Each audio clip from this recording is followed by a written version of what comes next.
কচুটা অনেক ভালো, সাদা ধপধপ করে। আগে একটু সেদ্ধ করে নেব। ইলিশ মাছের মাথা দিয়ে কচু রান্না করব। আমি কচু আর লতি, কচুর মুখে হাত দিয়ে কখনো ধুই না, এইভাবে ধুই। আর নয়তো জালি আছে, ওগুলো দিয়ে ধুই।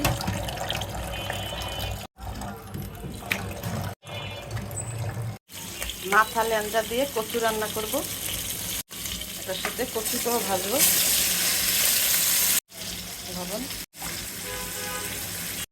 আদা রসুন বাটা বেশি করে দিলাম, হলুদ, পানি দিয়ে কষাবো।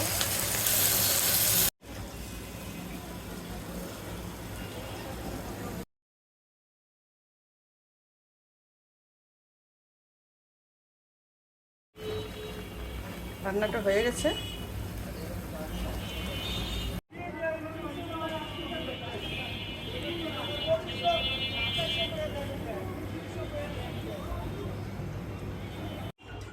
ইলিশ মাছের মাথা দিয়ে কচু রান্নাটা হয়ে গেছে।